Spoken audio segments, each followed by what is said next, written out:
Good afternoon everyone. तो हम लोग एक क्वेश्चन कर रहे थे, उसको हमने आधा छोड़ा था। Question number 13, question 13 page 227। हमें इसमें ब्रांच का अकाउंट बनाना था और हेड ऑफिस का ट्रेडिंग P&L बनाना था। ब्रांच का हमने बना लिया था, अब बनाते हैं हेड ऑफिस का ट्रेडिंग और P&L।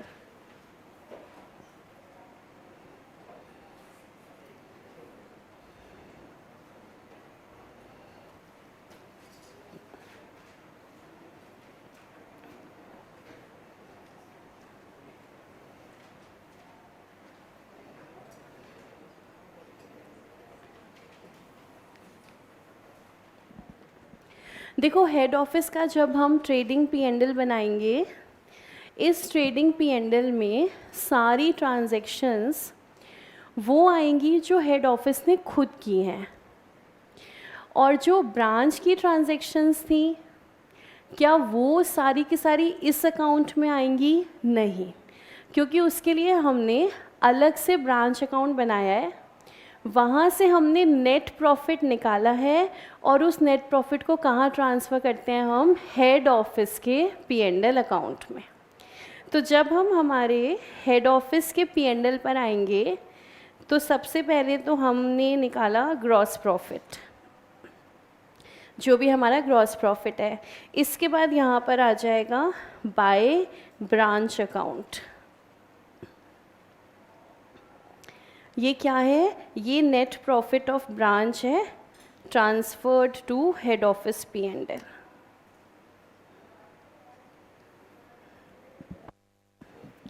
तो ब्रांच अकाउंट से रिलेटेड कोई भी ट्रांजैक्शन यहाँ पर नहीं आएगी, क्योंकि हमने वो सारी की सारी ब्रांच अकाउंट में दिखा दी है। सिर्फ उसका रिज़ल्ट नेट प्रॉफिट हम हेड ऑफिस के P&L में डाल देंगे, क्योंकि हेड ऑफिस के P&L से हम निकालेंगे नेट प्रॉफिट पूरे ऑर्गेनाइजेशन का।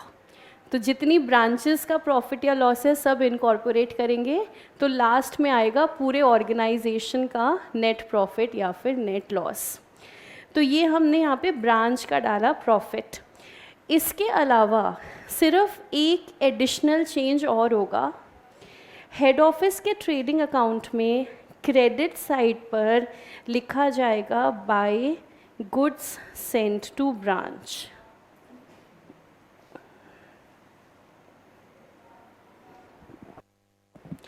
एक एडिशनल चीज़ हेड ऑफिस के ट्रेडिंग की क्रेडिट साइड पे लिखी जाएगी by goods sent to branch.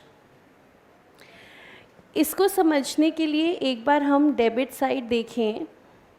Debit side पे क्या क्या लिखा होगा? बिल्कुल रेगुलर चलेगी डेबिट साइड। यहाँ पर आएगा ओपनिंग स्टॉक,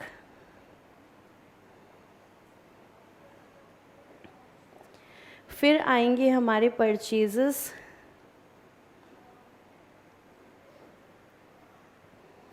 फिर क्रेडिट साइड पर आएंगी हमारी सेल्स और आएगा क्लोजिंग स्टॉक।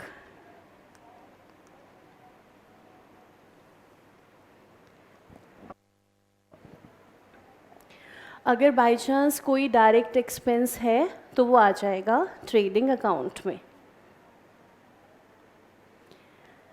दूसरी चीज़, हम लोग प्रैक्टिस की वजह से अभी भी स्टॉक बोलते हैं और लिखते हैं, लेकिन वैसे स्टॉक का जो नाम है वो बदल चुका है। इसका नाम है इन्वेंट्री।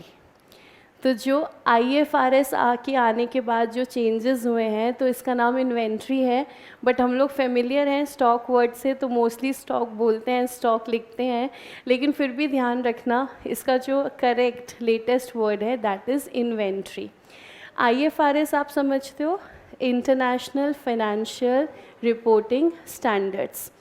तो आगे बढ़ने से पहले हल्का सा ये भी समझ लो, बारी बारी ये शब्द आएगा और आप लोग CA इंटर के स्टूडेंट्स हो, किसी और सब्जेक्ट में भी आ सकता है, बाई चांस किसी चार्टर्ड अकाउंटेंट से बात कर रहे हो तो भी ये शब्द आ सकता है। तो एक हल्का सा नॉलेज हो कि भाई क्या चीज़ है। देखो, हम लोग अकाउंट्स में जो भी चीज़ें पढ़ते हैं वो लिखी जाती हैं कहाँ पर? स्टैंडर्ड्स में। अब जो हमारे स्टैंडर्ड्स हैं हमारे स्टैंडर्ड्स में हमारे पास अब प्रेजेंटली 3 चीज़ें हैं। पहली चीज़ है अकाउंटिंग स्टैंडर्ड्स, जो हमें किसने दिए हैं, ICAI के अकाउंटिंग स्टैंडर्ड बोर्ड ने। ये वो AS हैं जो नॉर्मली हम सबको पता है, जैसे AS3 cash flow statement, AS6 पहले होता था डेप्रिसिएशन, फिर AS2 है इन्वेंट्री वैल्यूएशन। ये वो AS हैं जो हम लोग जानते हैं, अकाउंटिंग स्टैंडर्ड्स। फिर हमारे पास हैं IFRS, ये हैं इंटरनेशनल फाइनेंशियल रिपोर्टिंग स्टैंडर्ड्स, ये हैं global standards. All over the world सभी के लिए एक सेट ऑफ स्टैंडर्ड्स हैं, वो है IFRS। अब इस IFRS को भी कोशिश तो ये करी गई थी कि सारी कंट्रीज़ के लिए एक ही सेट ऑफ स्टैंडर्ड्स हो, लेकिन देखो फिर भी कंट्री स्पेसिफिक कई चीज़ें होती हैं, जो एक कंट्री पे लगेगा दूसरी कंट्री पे नहीं लगेगा, तो थोड़े से चेंजेस तो करने पड़ेंगे अपनी कंट्री में अप्लाई करवाने के लिए। तो IFRS को हल्का सा चेंज करके हमने इंडियन इकोनॉमी के हिसाब से उसको अडाप्ट करवाया, तो हमारे पास आ गए IND AS, Indian version of IFRS, IND AS। तो ये हमारे पास 3 चीज़ें हैं, accounting standard, IFRS, IND AS। Accounting standard ICAI आपको पढ़ा रहा है, सारे के सारे AS कवर होंगे इंटर में, कुछ ग्रुप 1 में, कुछ ग्रुप 2 में। तो कभी कभी लगता है कि AS क्यों पढ़ा रहे हो हमें, क्योंकि अब IND AS आने के बाद तो IND AS ही एप्लीकेबल होंगे।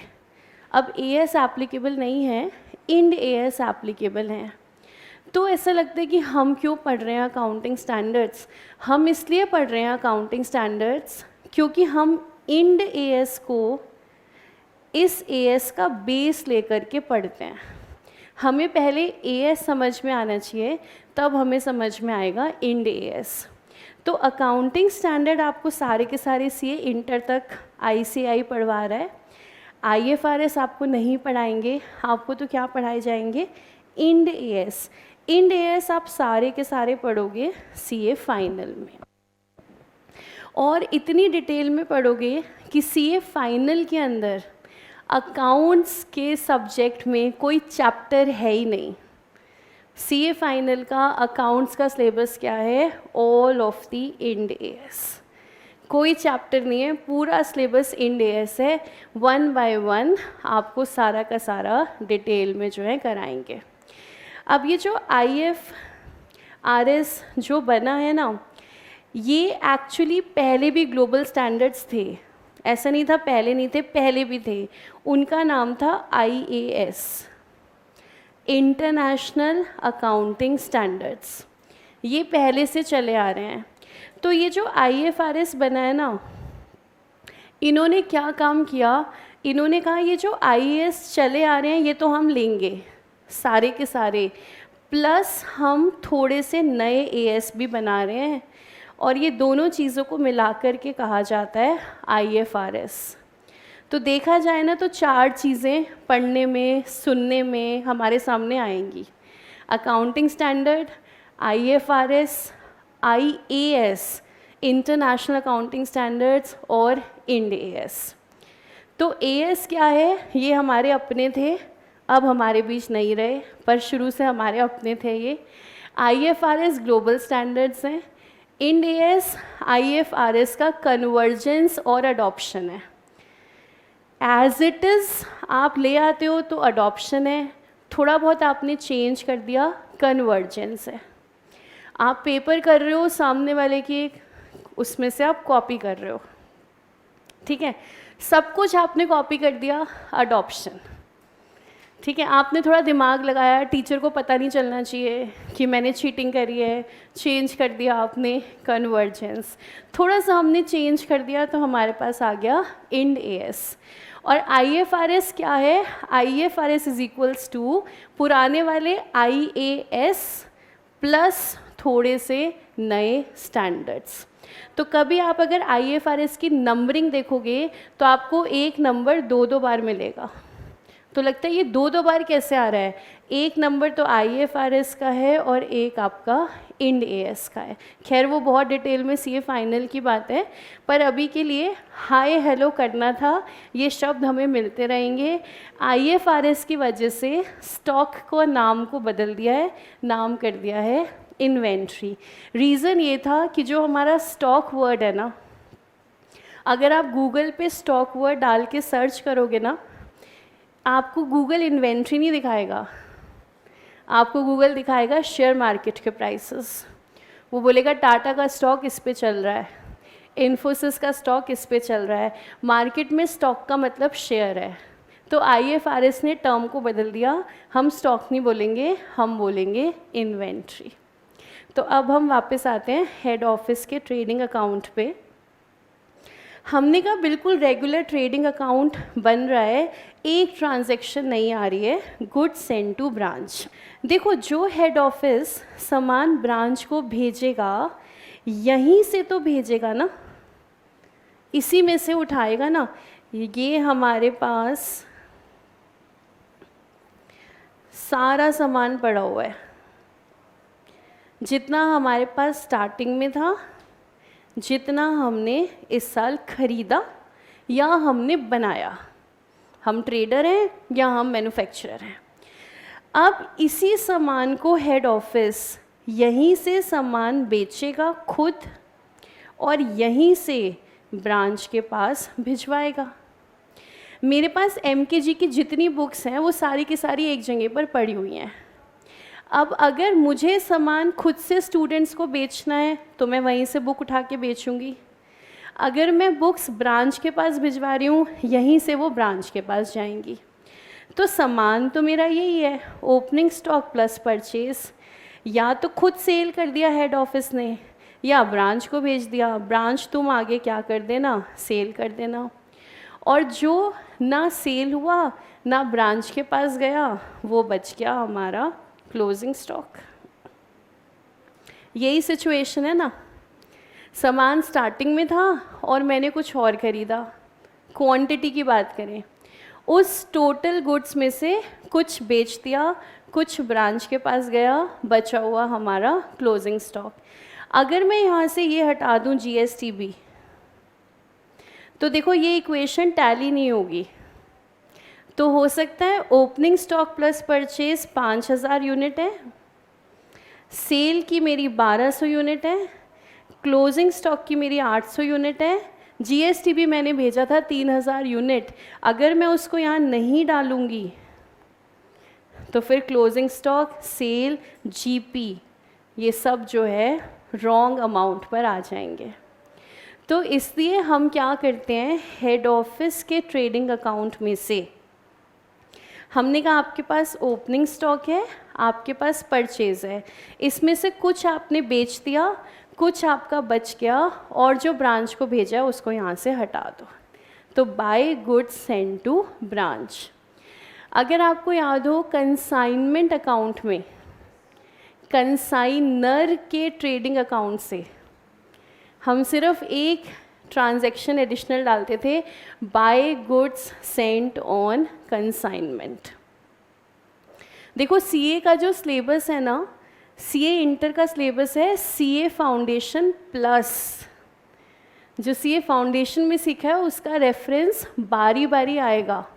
आपके पास CA फाउंडेशन के रजिस्टर्स रखे हैं, सब संभले हुए, बारी बारी उनको देखना पड़ेगा। अब आप देखो, अगर आपको कंसाइनमेंट याद है आपको बहुत इजी होगा रिलेट करना।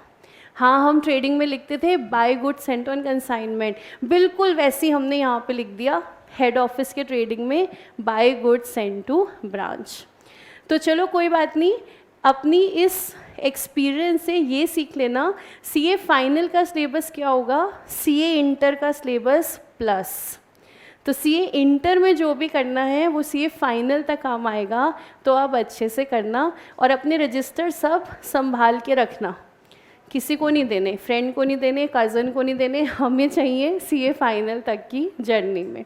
तो समझ में आ रहा है हम क्यों लिख रहे हैं बाय GSTB? नहीं लिखेंगे तो इन्फॉर्मेशन कंप्लीट नहीं हुई, जो सामान आया वो कहाँ कहाँ है, तो हमने कहा भाई या तो बिक गया या ब्रांच के पास गया या बच गया, इसके अलावा कोई खर्चा होगा तो हम डाल देंगे। तो हमारे पास हेड ऑफिस के ट्रेडिंग P&L में दो ही चीज़ें नई आती हैं, एक बाय GSTB और दूसरा ब्रांच अकाउंट का प्रॉफिट। बाकी जैसे हमारा बन रहा था ट्रेडिंग P&L वैसे ही बनेगा। तो अब बनाना स्टार्ट करते हैं हम हेड ऑफिस का, हेड ऑफिस यानी कि दिल्ली। तो दोबारा से देखिए question, Arnold of Delhi trades in ghee and oil, it has a branch at Lucknow, it dispatches 25 tins of oil and 15 tins of ghee on the 1st of every month। तो ये हमारा क्या बन जाएगा, by good send to branch. तो note करते हैं bye GSTB। Amount तो आपने ऑलरेडी निकाला ही होगा,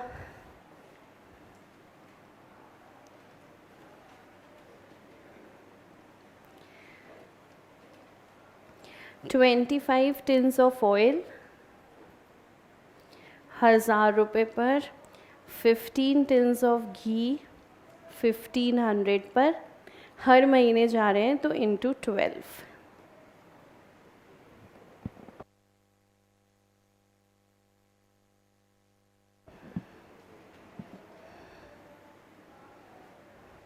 कितना अमाउंट आ रहा है, 570। तो अलग अलग 270 और 3 लाख।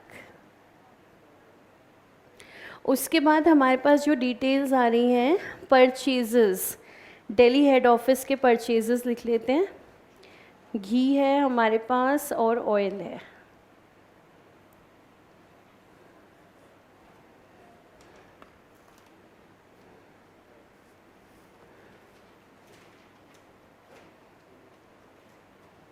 फिर उसके बाद डायरेक्ट एक्सपेंसेस,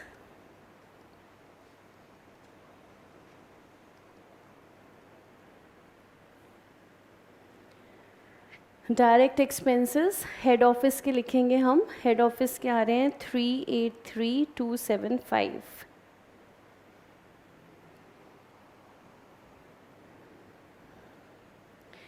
उसके बाद हमारे पास है सेल्स,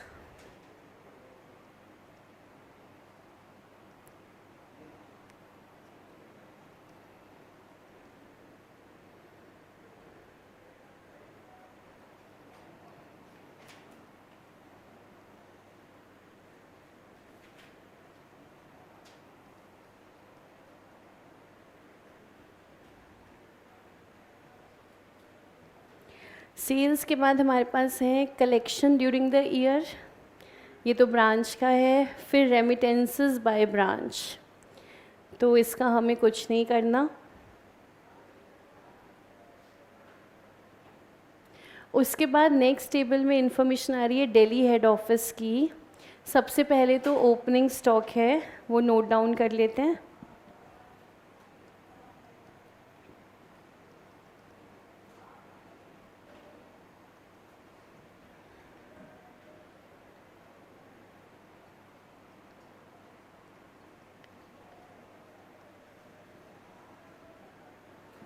ओपनिंग स्टॉक के बाद डेटर्स, डेटर्स हमारे ट्रेडिंग में कहीं नहीं जाएंगे, लेकिन एक अकाउंट बना के देख लेना, उसमें कुछ ऐसा अमाउंट ना हो जो हमारे P&L के अंदर जाना हो।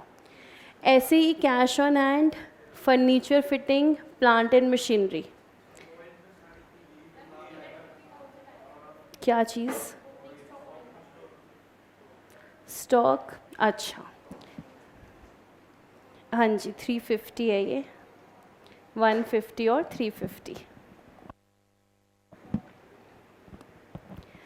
तो इसके बाद हमारे जितने एसेट्स आ रहे हैं सबके लिए चेक कर लेंगे अकाउंट से, कोई ऐसा अमाउंट ना हो जो P&L में जाना हो।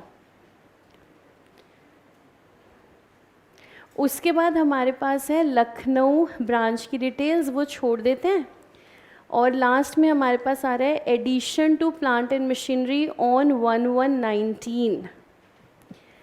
प्लांट एंड मशीनरी हमने देखा था ब्रांच के पास नहीं है, हेड ऑफिस के पास है। और नेक्स्ट लाइन में हमारे पास आ रहा है प्लांट एंड मशीनरी का डेप्रिसिएशन रेट। तो एक बार प्लांट एंड मशीनरी का पहले ट्रांजैक्शन कंप्लीट कर लेते हैं। ओपनिंग क्लोजिंग बैलेंस हैं, एडिशंस हैं, डेप्रिसिएशन रेट हैं। आप निकालो depreciation on plant and machinery.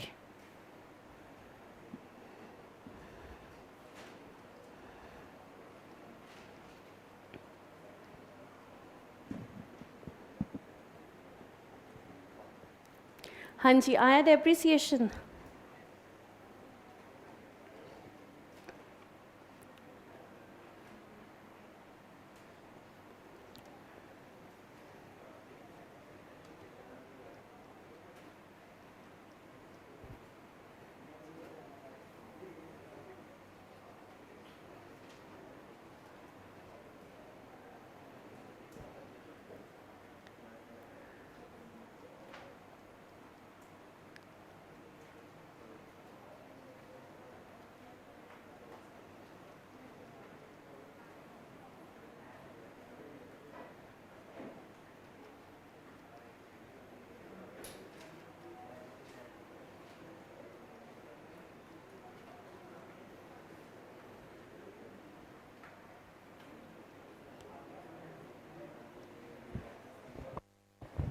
हाँ जी, डेप्रिसिएशन लगाएं, किस अमाउंट पे लगाएंगे?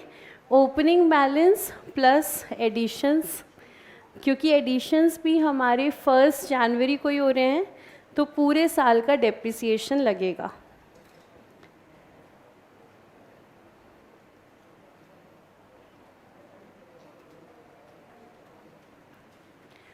डेप्रिसिएशन रेट हमारा है 15%।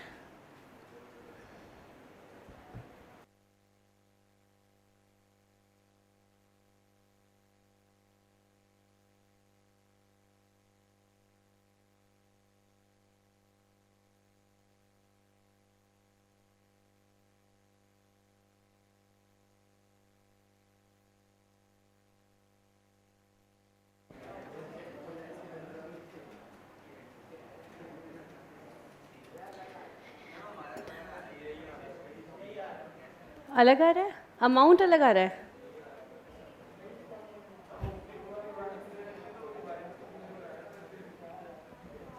वन 137,175। देखो भाई, चेक कर लो अमाउंट।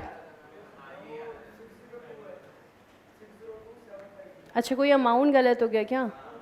307250602750।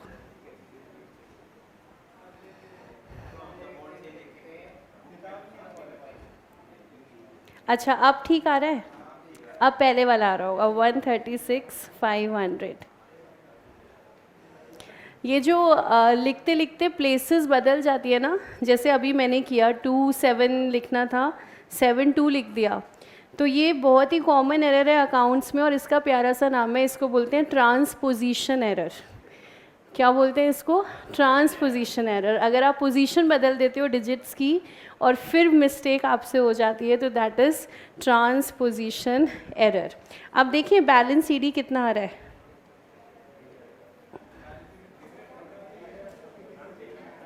चेक तो करना पड़ेगा। यस, 773,500। चेक तो करना ही पड़ेगा, वो एक ही बात है, चाहे आप बैलेंस सीडी चेक कर लो या बैलेंस सीडी पोस्ट करके फिर आप टोटल चेक कर लो, दोनों साइड मैच हो रहा है या नहीं। तो प्लांट एंड मशीनरी अकाउंट से P&L में ले जाते हैं हम डेप्रिसिएशन 136,500।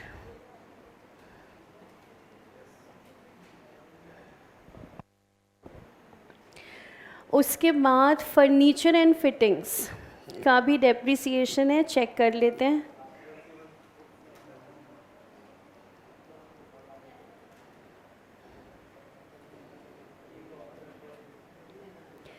डेप्रिसिएशन देख लो, क्लोजिंग बैलेंस चेक कर लेना सही आ रहा है या नहीं।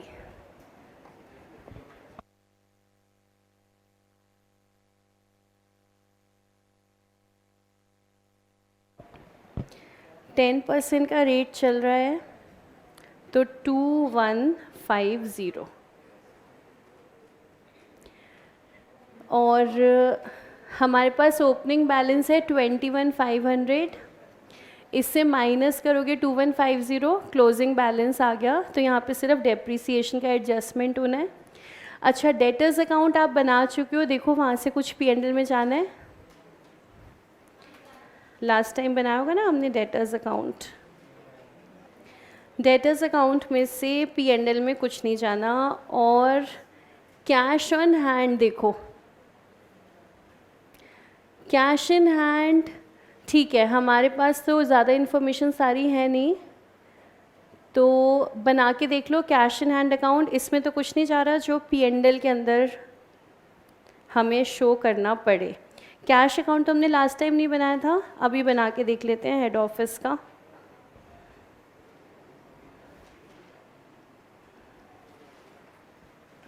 देखो बाकी सारे एसेट्स तो हो गए, प्लांट एंड मशीनरी हो गया, फर्नीचर फिक्सचर हो गया, हमने चेक कर लिया, सिर्फ डेप्रिसिएशन है। डेटर्स हमने चेक कर लिया था लास्ट टाइम, उसमें P&L से रिलेटेड कुछ नहीं है। अब एक बार हेड ऑफिस का कैश अकाउंट और देख लेते हैं।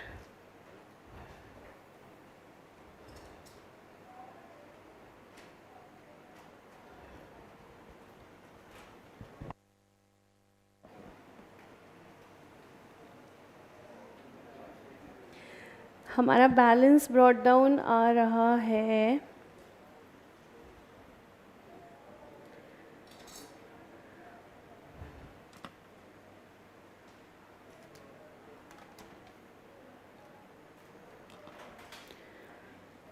20। वैसे कैश ऑन हैंड में हमारे पास कोई ट्रांजैक्शन नहीं है, कोई फ़ायदा नहीं है, छोड़ भी सकते हैं।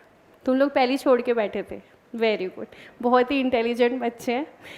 तो ठीक है, कैश इन हैंड हमने छोड़ दिया। उसके बाद हमारे पास है ब्रांच मैनेजर की कमीशन हमने डाल दी थी, जनरल मैनेजर की कमीशन डाल देते हैं। उससे पहले सैलरी और एक्सपेंसेस।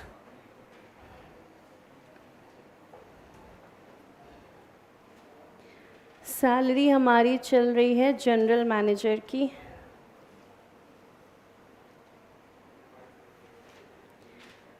2,000 रुपये पर मंथ, 24,000।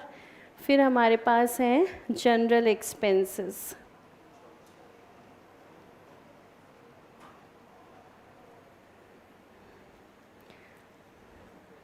और कुछ नहीं है। पहले जीपी निकाल लेते हैं क्लोजिंग स्टॉक पोस्ट करके।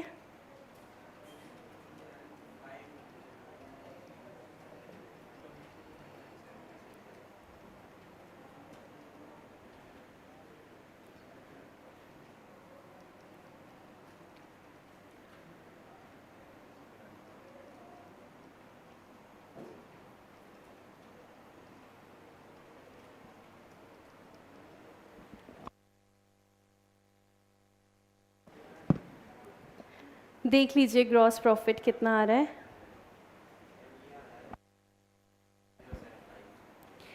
597075। एक बार चेक कर लीजिएगा सब।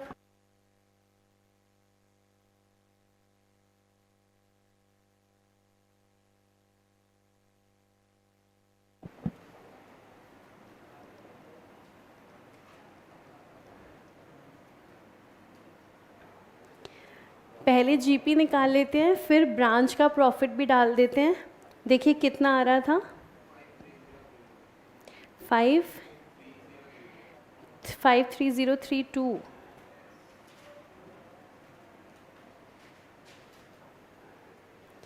जीपी डाल के ब्रांच का प्रॉफिट डाल के, अब उसके बाद बैलेंसिंग फिगर निकाल लो।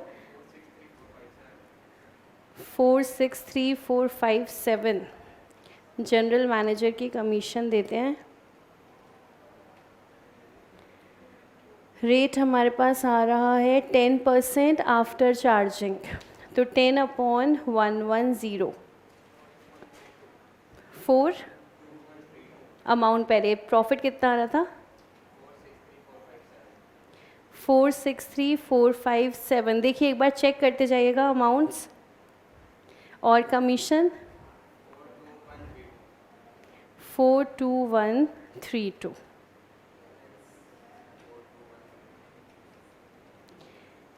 बैलेंस 421,325।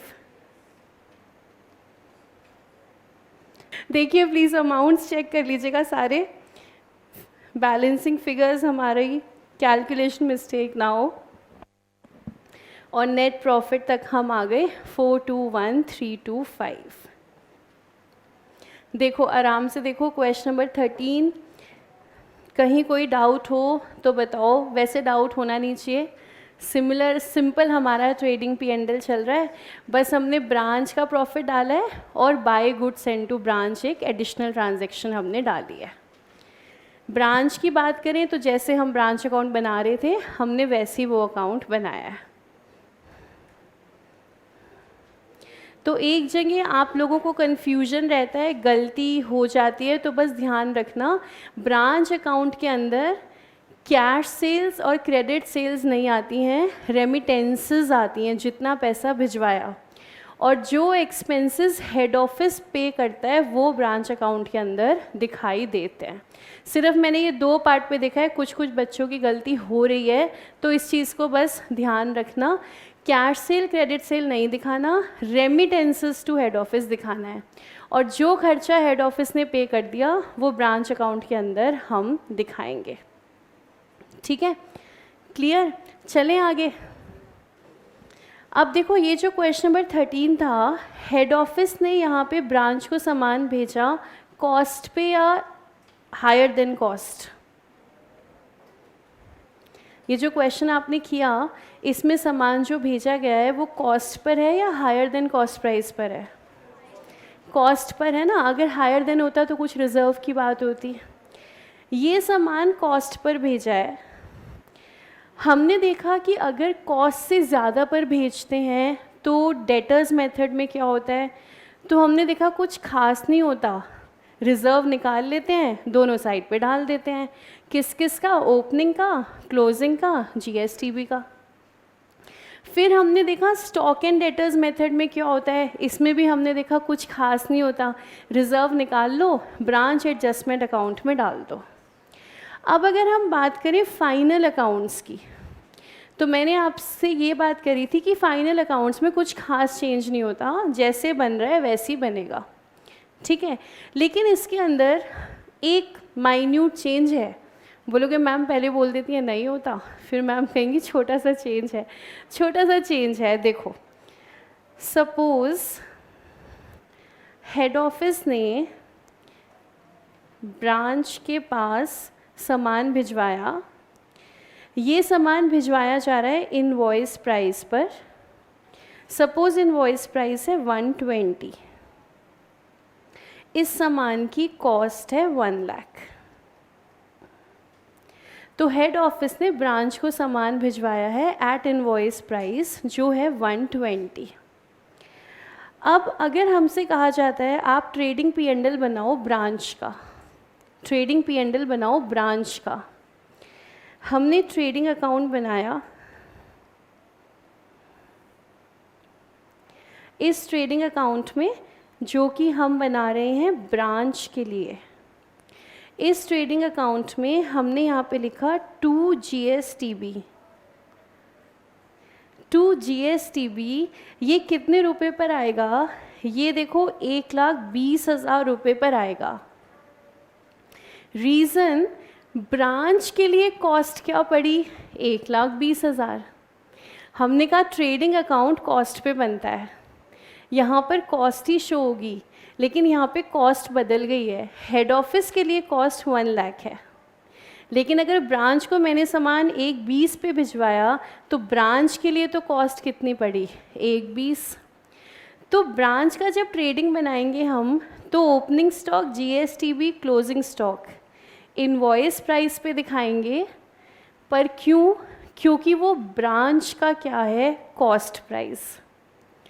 तो ट्रेडिंग अकाउंट कॉस्ट पे बनता है, कॉस्ट पे ही बनेगा, लेकिन इस समय ब्रांच के लिए कॉस्ट क्या है? इनवॉइस प्राइस जो है वो ब्रांच की कॉस्ट है।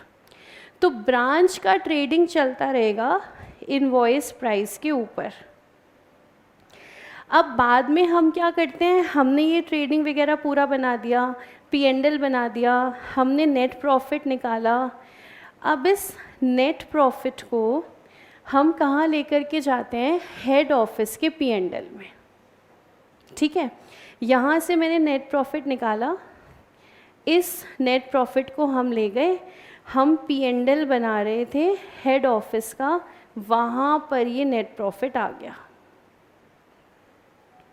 ठीक है, अब अगर आप ध्यान से देखोगे तो आप समझ पाओगे इस नेट प्रॉफिट में हमने खुद अपनी ही ब्रांच से कमाया हुआ प्रॉफिट भी ले रखा है। कौन से वाला प्रॉफिट, ये जो हम चीज़ों को इनवॉइस पे दिखा रहे थे। ओपनिंग स्टॉक छोड़ देते हैं, नहीं है, GST भी है इनवॉइस प्राइस पर। ब्रांच ने कुछ सामान सेल कर दिया, जो बच गया क्लोजिंग स्टॉक, वो आ गया इनवॉइस प्राइस पर। इनवॉइस प्राइस पर क्यों आ रहा है, क्योंकि ये तो ब्रांच की कॉस्ट है, ब्रांच तो अपना क्लोजिंग स्टॉक कॉस्ट पे दिखा रहा है। यहाँ से निकाला हमने जीपी के बाद हमने खर्चे वर्चे डाल दिए, नेट प्रॉफिट निकाल दिया, नेट प्रॉफिट हम ले गए हेड ऑफिस के P&L में। अब यहाँ पर क्या हो रहा है, थोड़ा सा प्रॉफिट वो आ रहा है जो एक्चुअली में हुआ ही नहीं है हमारा। वो कौन से वाला प्रॉफिट है, ये वाला यहाँ पर है। वो ये कौन सा सामान है जो मेरे पास बच गया है। अब जो सामान बिक गया है उसमें तो प्रॉफिट रियलाइज़ हो गया, सामान बेच दिया मैंने, लेकिन जो मेरा क्लोजिंग स्टॉक है उसको मैंने इनवॉइस पे दिखा रखा है। इनवॉइस का मतलब है कॉस्ट प्लस प्रॉफिट।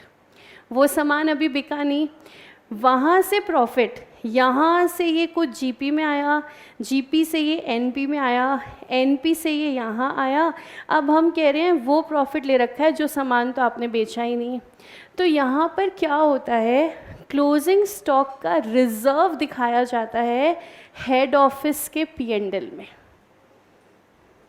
रिजर्व तो रिजर्व ही है, जैसे दिखा रहे थे वैसे दिखाएंगे, कैलकुलेशन भी वैसी होगा, लेकिन अब ये रिजर्व फाइनल अकाउंट्स मेथड के अंदर कहाँ पहुँच जाएगा, हेड ऑफिस के P&L अकाउंट में।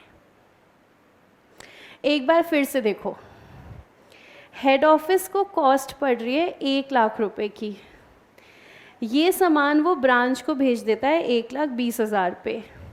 सपोज़ ब्रांच इसको आगे पूरे सामान को बेच देती है 1.5 लाख में, ब्रांच भी उसके ऊपर मार्जिन डालेगी और सामान को आगे बेचेगी।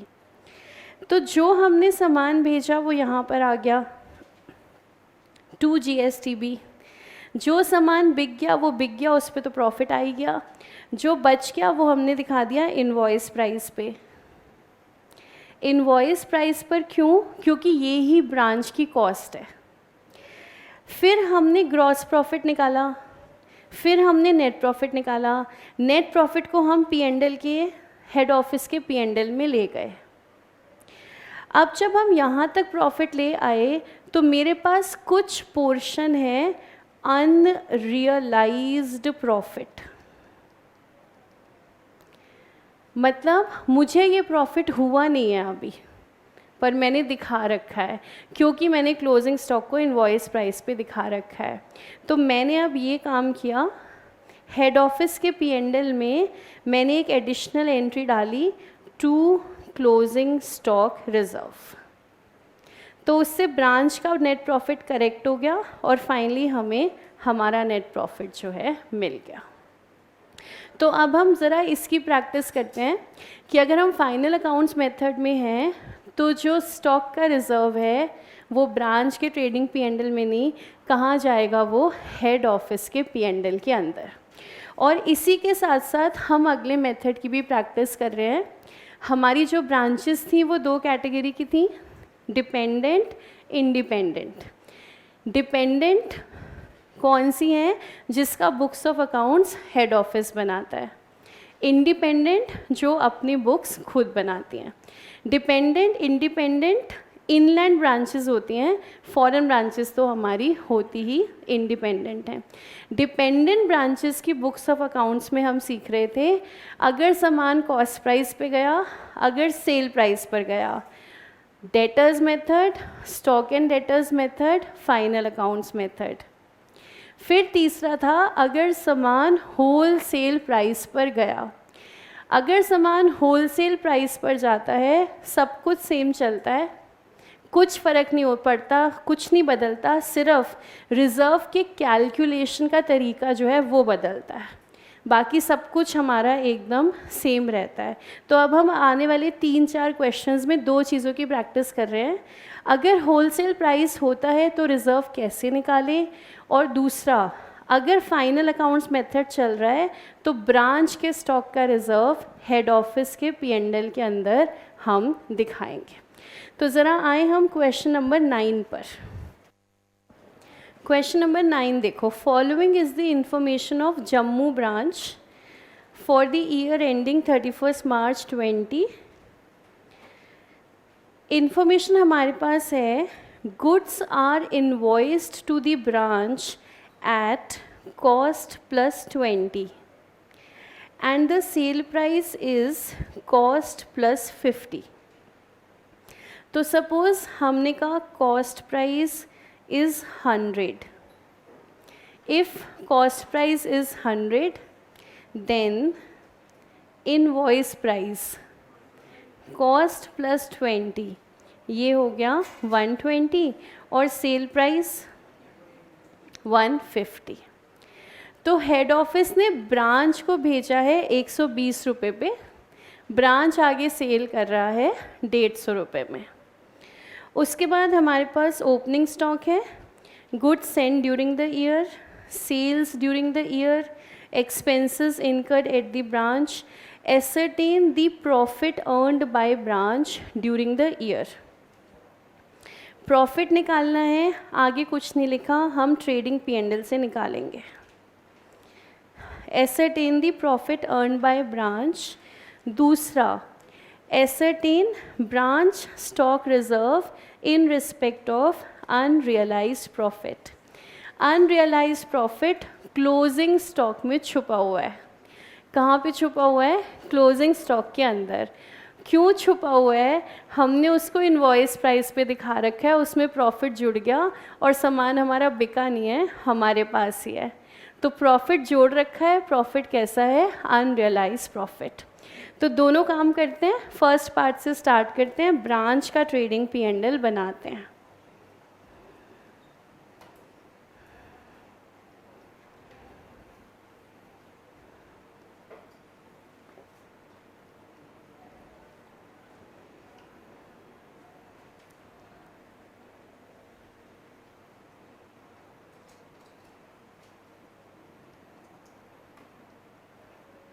ट्रेडिंग एंड P&L बना रहे हैं क्योंकि एक्सपेंसेस के साथ कुछ नहीं लिखा है, तो हम उनको इनडायरेक्ट एक्सपेंस मानेंगे और P&L में दिखाएंगे। छोटा सा बनेगा हमारा ट्रेडिंग P&L। ट्रेडिंग P&L बना के सारे अमाउंट्स पोस्ट कर देते हैं।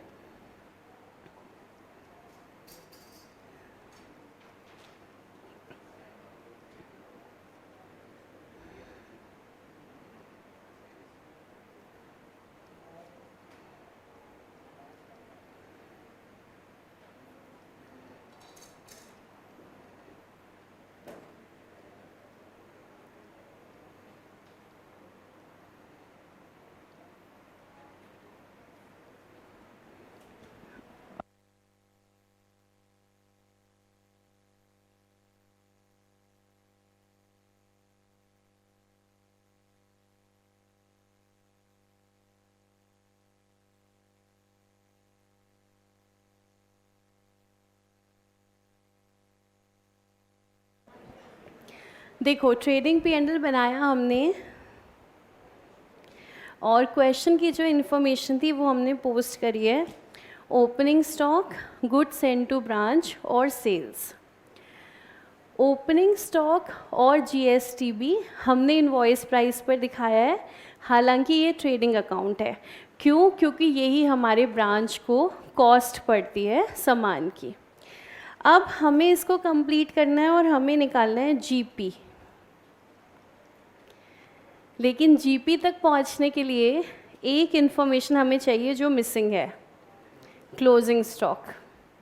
हमारे पास क्लोजिंग स्टॉक नहीं है, हमें निकालना पड़ेगा।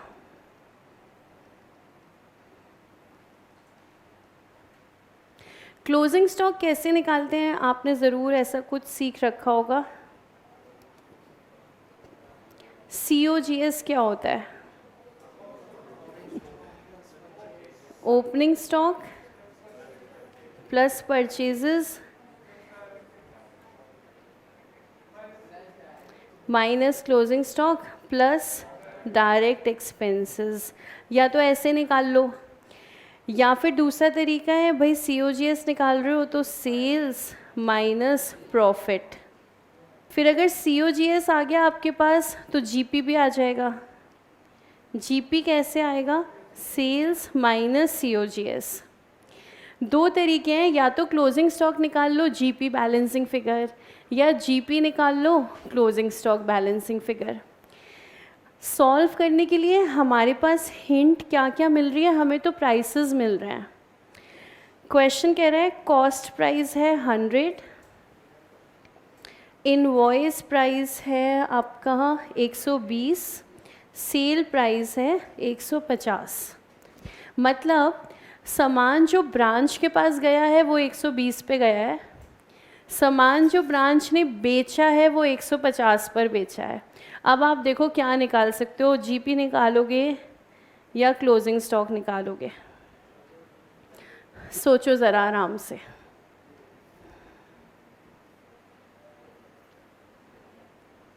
एक मिनट लो, निकालो जो भी अमाउंट निकालते हो।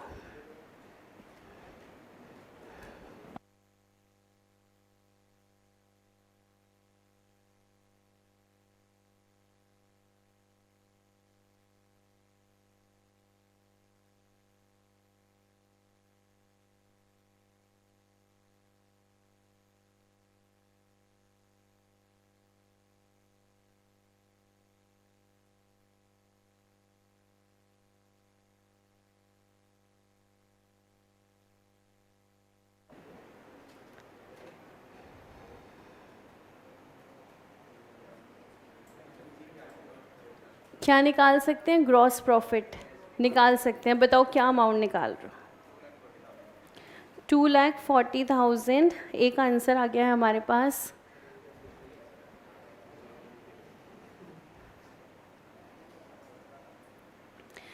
ब्रांच को सामान मिलता है 120 पे, ब्रांच उसको बेचती है 150 पे। आपको कैलकुलेट करना है ब्रांच का GP, सेल्स आपको गिवन है। ब्रांच को सामान की कॉस्ट 120 पड़ती है, तो जब आप प्रॉफिट देखोगे तो 150 रुपये को 120 से कंपेयर करें कि 100 रुपये से करें? 120 से। ब्रांच का GP निकाल रहे हैं हम, ब्रांच को कॉस्ट पड़ती है 120, तो सीधी सीधी इक्वेशन बन गई 120 का सामान हमने 150 में बेचा है, तो एक यूनिट पर प्रॉफिट कितना? 30 रुपये। 120 का सामान मैंने 150 पे बेचा, एक यूनिट पे प्रॉफिट है 30 रुपये। मुझे देखना है 3,60,000 की सेल्स पे, 12 लाख की सेल्स पे। मुझे 12 लाख की सेल्स पर प्रॉफिट चेक करना है। बताओ 30 अपॉन में 120 लिखूं कि 150 लिखूं? ये दो ऑप्शन मैंने कैसे निकाले याद है? मार्जिन ऑन कॉस्ट और मार्जिन ऑन सेल्स। हमने कहा था अगर 120 का आपका इनवॉइस है और 150 का सेल है, आपका प्रॉफिट है 30 रुपये। इसको दो तरीके से कहा जा सकता है। एक तरीका हम कहेंगे आपने 120 रुपये के ऊपर 30 रुपये कमाए। दूसरा तरीका हम कहेंगे आपने 150 रुपये में 30 रुपये कमाए। अब मुझे 12 लाख की सेल में प्रॉफिट कैलकुलेट करना है, तो 30 अपॉन में 120 लिखूं कि 30 अपॉन में 150 लिखूं? कितने बच्चे कह रहे हैं 150 लिखो, और कितने बच्चे कह रहे हैं 120 लिखो? आपका हाथ बेटा किसी में खड़ा नहीं हुआ, आपके साथ जो गर्ल बैठी है। 120 या 150? हाँ, कौन सा, 120 के 150? 150, यस, सारी क्लास का आंसर सही है। 150 लेंगे हम। कैसे चेक किया आपने, कैसे आंसर निकाला 150 होगा? तुक्का लगाया था। 150 क्यों बोला आपने? क्योंकि हम सेल्स के ऊपर कैलकुलेट कर रहे हैं, तो मार्जिन भी किस पर चाहिए होगा? सेल पर। तो 30 अपॉन में 150 इंटू में 12 लाख, ये आएगा हमारा जीपी। तो देखो इसको लिखोगे कैसे आप, आपका वर्किंग नोट बनेगा।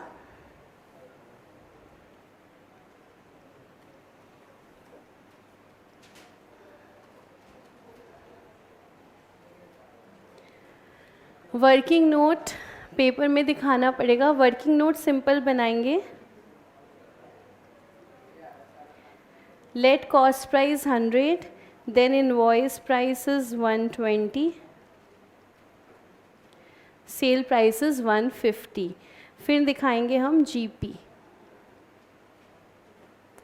जीपी ब्रांच का हमने दिखाया 150 माइनस 120 अपॉन में 150 मल्टीप्लाइड बाय 12 लाख।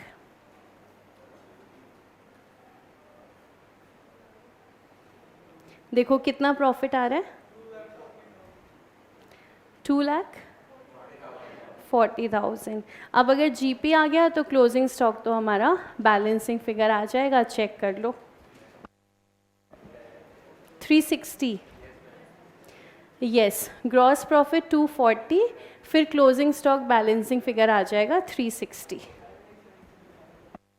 तो ध्यान हमें सिर्फ ये देना है प्रॉफिट कैसे निकालें। 150 का कंपैरिजन 100 रुपीज़ से नहीं होगा। 100 रुपीज़ की कॉस्ट तो हेड ऑफिस को पड़ रही है, हम 150 का कंपैरिजन करेंगे 120 रुपये से। तो 30 रुपये का प्रॉफिट 150 रुपये में, तो 12 लाख में प्रॉफिट आ रहा है 2,40,000। अब एक बार जीपी आ गया तो क्लोजिंग स्टॉक तो बैलेंसिंग फिगर है।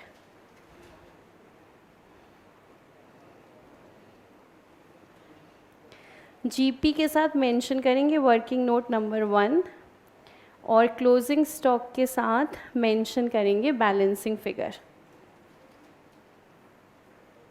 और ये आप बता रहे हो 360,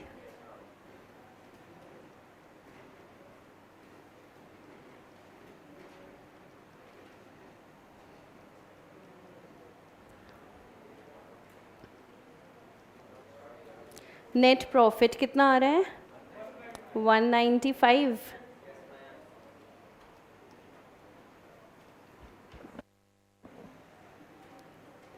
ब्रांच का ट्रेडिंग P&L तो कंप्लीट हो गया। सेकंड पार्ट कह रहा था अनरियलाइज प्रॉफिट निकालना।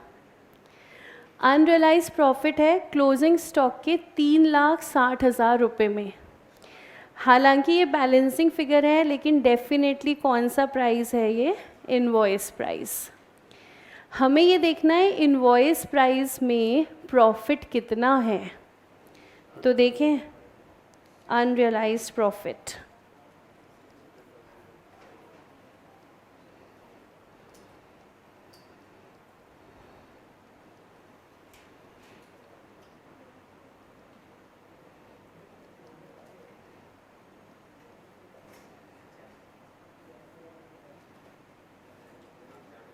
अब देखो क्लोजिंग स्टॉक हमारा है 3,60,000 रुपये का। इसमें हमें चाहिए प्रॉफिट। जब इसमें प्रॉफिट निकालोगे, इसमें प्रॉफिट निकालोगे तो कैसे निकालोगे, 120 रुपये इनवॉइस प्राइस है, 3,60,000 भी इनवॉइस प्राइस है। यहाँ पे प्रॉफिट निकालने के लिए 120 का कंपैरिजन किससे होगा, 100 रुपीज़ से होगा। तो हमने कहा 20 रुपये का प्रॉफिट चल रहा है, कैसे आया 120 माइनस 100, क्योंकि अब जब हम इनवॉइस प्राइस में प्रॉफिट देख रहे हैं तो वो कॉस्ट और इनवॉइस का डिफरेंस आएगा। पहले जब हम ब्रांच का प्रॉफिट देख रहे थे वो इनवॉइस और सेल्स का डिफरेंस था। अब इसको डिवाइड किससे करूं? 100 से करूं कि 120 से करूं? 120 से।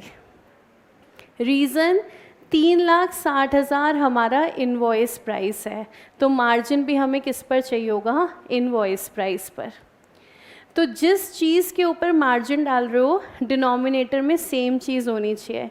अगर इनवॉइस प्राइस पे निकाल रहे हो तो अपॉन में इनवॉइस प्राइस, पहले हमने सेल प्राइस पे निकाला था तो अपॉन में सेल प्राइस। पैरामीटर्स हमारे सेम रहेंगे तभी प्लस माइनस इनटू डिवाइड कर सकते हैं, वरना नहीं कर सकते। तो ये आ गया आपका अनरियलाइज प्रॉफिट 60,000। इस क्वेश्चन में तो हमसे सिर्फ अमाउंट पूछा है। अगर हमें इसको अकाउंट में शो करना होता तो हम हेड ऑफिस के P&L की डेबिट साइड पे डाल देते टू क्लोजिंग स्टॉक रिजर्व 60,000। ठीक है, कुछ कुछ समझ आ गया। Question number 9। अब करते हैं क्वेश्चन नंबर 7। क्वेश्चन नंबर 7 देखो। White limited has a retail branch at Gurgaon. Goods are sold at 60% profit on cost and the wholesale price. जैसे ही नाम आ गया होलसेल प्राइस, हम आ गए हैं होलसेल मेथड में। फ़र्क कुछ नहीं है, सिर्फ रिज़र्व कैलकुलेशन का तरीका डिफरेंट है। Wholesale prices cost plus 40%. Goods are invoiced from Kolkata head office to Gurgaon branch at wholesale price. इसका मतलब है हेड ऑफिस ब्रांच को भेजता है होलसेल प्राइस पर, ब्रांच कस्टमर को सेल कर देती है रिटेल प्राइस पर। तो सपोज़ अगर हमारी कॉस्ट है 100 रुपये, अगर हमारी कॉस्ट है 100 रुपये तो होलसेल प्राइस कितना हो जाएगा? 140। और सेल प्राइस या हम कहें रिटेल प्राइस, एक ही बात है, 160 रुपये। तो बस ध्यान देना होगा कहाँ पे कौन सा मार्जिन कैलकुलेट कर रहे हैं। कॉस्ट 100 रुपये, ब्रांच के पास सामान गया 140 पे, ब्रांच ने सामान बेच दिया 160 में। अब देखते हैं क्वेश्चन क्या कह रहे हैं। From the following particulars ascertain profit made at head office and branch, दोनों का निकालना है तो दोनों का ट्रेडिंग P&L बनाएंगे। ओपनिंग स्टॉक है, परचेज है, good send to branch, expense sale stock. Simple simple information है, बनाते हैं ट्रेडिंग P&L, हेड ऑफिस का भी ब्रांच का भी।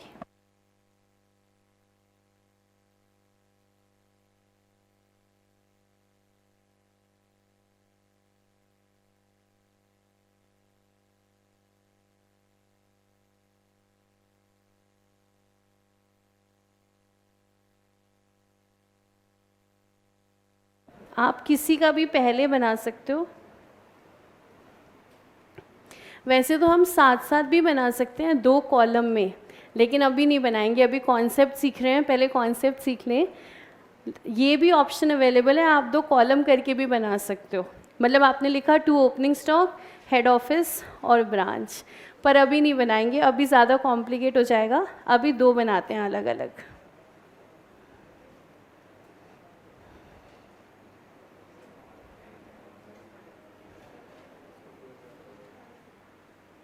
स्टार्ट करते हैं। सबसे पहले ओपनिंग स्टॉक है हमारे पास हेड ऑफिस का, परचेजेस हैं हेड ऑफिस की, हेड ऑफिस में पोस्ट करते हैं।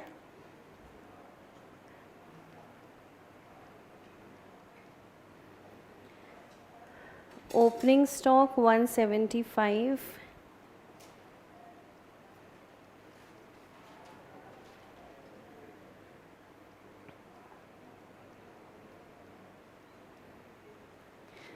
परचेजेस 1050। फिर हमारे पास है गुड सेंड टू ब्रांच, ये दोनों जगह आएगा।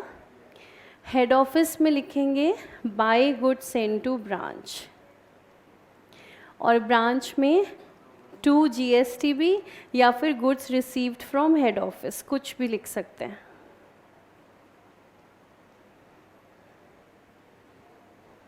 $3,78,000।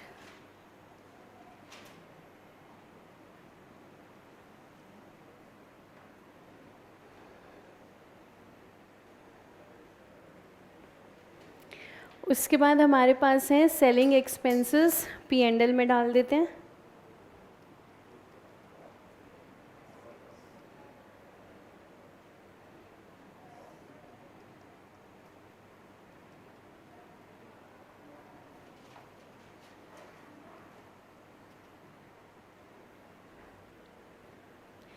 सेलिंग एक्सपेंस के बाद हमारे पास हैं दोनों की सेल्स और दोनों का क्लोजिंग स्टॉक।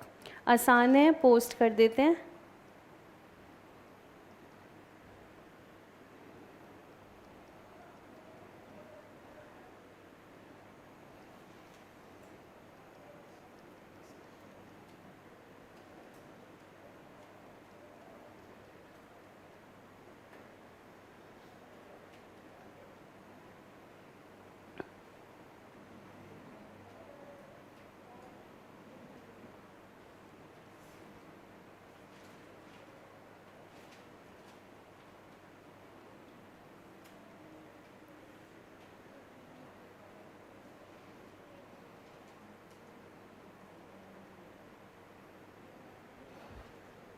सारी पोस्टिंग हमारी कंप्लीट है। ब्रांच का अकाउंट पहले क्लोज करते हैं क्योंकि ब्रांच का नेट प्रॉफिट हेड ऑफिस के P&L में जाएगा। तो ब्रांच का हम ट्रेडिंग देखें, क्या GP निकाल सकते हैं? हाँ, निकाल सकते हैं। सेल्स भी गिवन है, स्टॉक भी गिवन है।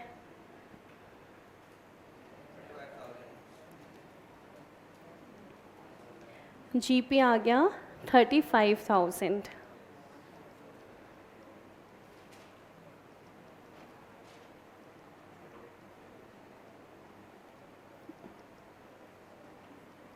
नेट प्रॉफिट हमारा आ गया 28,000। ये नेट प्रॉफिट ब्रांच का हेड ऑफिस में ले जाते हैं।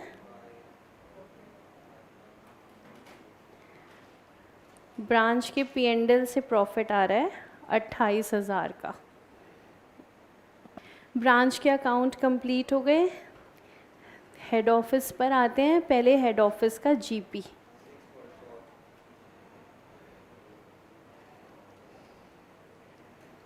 $644। देखिए, एक बार चेक कर लीजिएगा।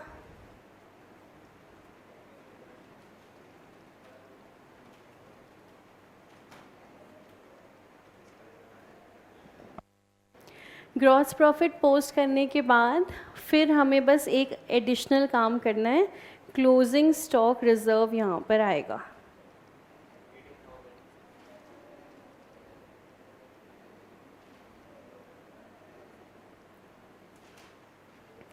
और आप आंसर दे रहे हो 18,000। देखिए ज़रा आराम से चेक करते हैं। क्लोजिंग स्टॉक रिजर्व हमें दिखाना है, कितना आएगा चेक कर लेते हैं। हमारा वर्किंग नोट हमेशा ऐसे ही स्टार्ट होगा कि लेट कॉस्ट प्राइस बी 100।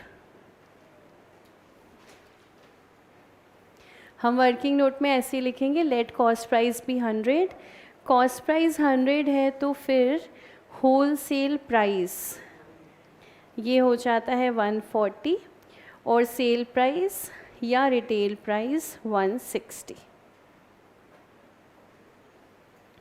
अब हमें चेक करना है ब्रांच के क्लोजिंग स्टॉक का रिजर्व।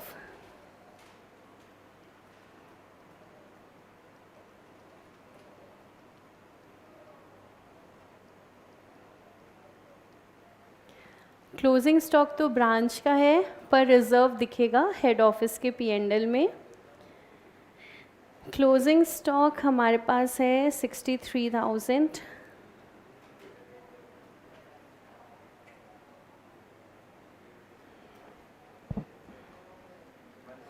अब देखो, जब रिज़र्व चेक कर रहे हैं तो difference between cost and invoice, यानी कि होलसेल वाले मेथड में difference between cost price and wholesale price, तो हम बोलेंगे प्रॉफिट है 40 रुपये का। ये डिफरेंस हमने लिया 140 माइनस 100, 40 रुपये का हमारा प्रॉफिट है। ठीक है, आ रही है बात समझ? 140 का होलसेल प्राइस, 100 रुपये का कॉस्ट, 40 का प्रॉफिट डिवाइड किससे करें? 140 से करेंगे, क्योंकि जो हमारा अमाउंट है 63,000 वो क्या है? Wholesale price. तो 63,000 इंटू में 40 अपॉन में 140, क्या 18,000 आ रहा है? तो वेरी गुड, जिसने आंसर निकाला था, 2 बच्चों की आवाज़ आई थी, बिल्कुल सही आपने निकाला, 18,000 का हमारा स्टॉक रिजर्व है।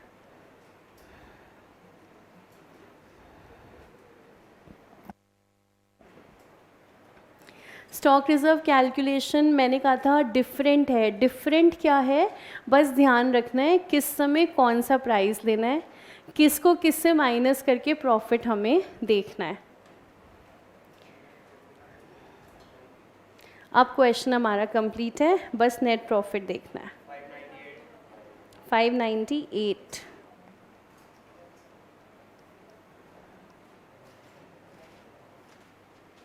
देखो आराम से एक बार क्वेश्चन को दोबारा देखो। हमने क्या किया? ब्रांच का भी फाइनल अकाउंट बनाया, हेड ऑफिस का भी जैसे बन रहा है वैसे ही बनाया, सिर्फ एक क्लोजिंग स्टॉक रिजर्व हमने एडिशनल दिखाया। ठीक है, क्लियर? अगला क्वेश्चन करते हैं 11th।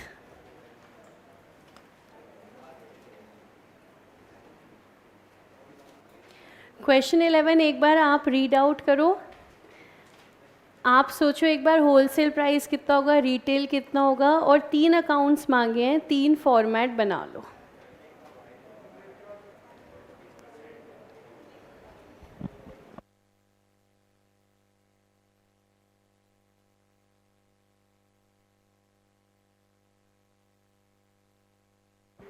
Very good. कॉस्ट आपने कहा wholesale prices 125 and retail prices 150। इस बार फ़र्क क्या आ रहा है? नए स्टाइल से दिया है, कह रहे हैं रिटेल प्राइसेस होलसेल प्लस 20। अभी तक दे रहे थे कॉस्ट में ऐड करना है, अब होलसेल में ऐड करना है। तो कॉस्ट अगर 100 है तो होलसेल 125 आएगा, रिटेल 150 आएगा। बाकी इन्फॉर्मेशन हमारे पास रेगुलर ही है।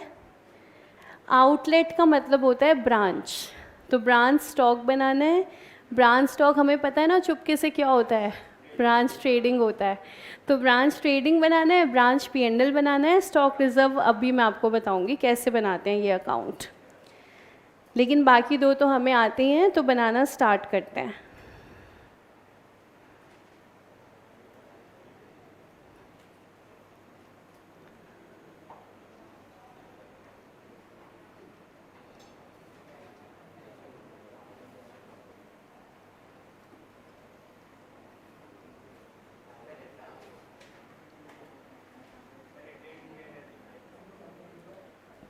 ट्रेडिंग P&L तो बन रहा है। आउटलेट स्टॉक, अच्छा वो तो आप इकट्ठे भी बना सकते हो, पर क्वेश्चन ने अलग अलग का है तो हम अलग अलग बना रहे हैं। आउटलेट स्टॉक, और ये लो आउटलेट लिख दूँ अब, ठीक है? अब लग रहा है अपनापन। आउटलेट स्टॉक, आउटलेट P&L इकट्ठे भी बना सकते हैं, क्वेश्चन ने अलग अलग मांगा तो हम अलग बना रहे हैं।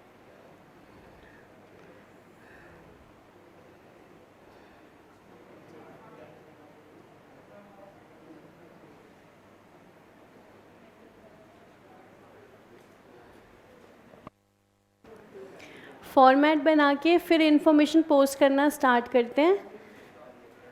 स्टॉक, GSTB रेगुलर इन्फॉर्मेशन है, पोस्ट कर देते हैं।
गुड्स लॉस्ट बाय फायर याद होगा, दोनों जगह पर आएगा, क्योंकि यहाँ पर इस क्वेश्चन में इंश्योरेंस क्लेम है ही नहीं, तो सेम अमाउंट ही आएगा।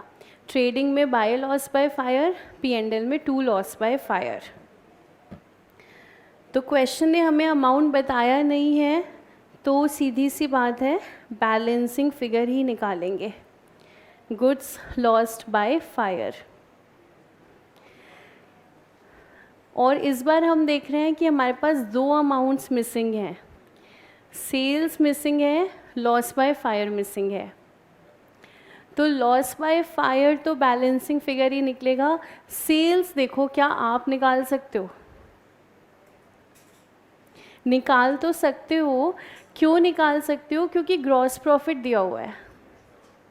जब ग्रॉस प्रॉफिट दिया हुआ है 60,000 रुपये, तो आप कोशिश कर सकते हो, सेल्स निकाल सकते हो।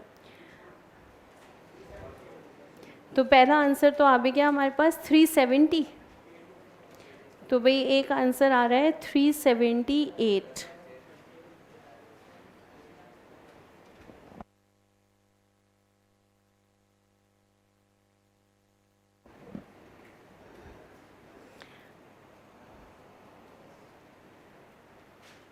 तो क्या कहते हैं हमारे होनहार बच्चे, कितना होना चाहिए सेल्स का अमाउंट? 338। ओके,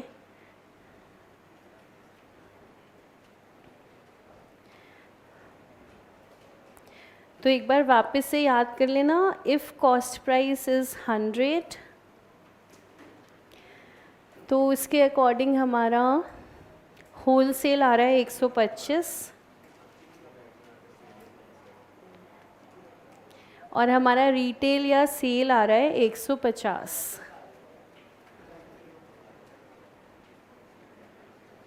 398।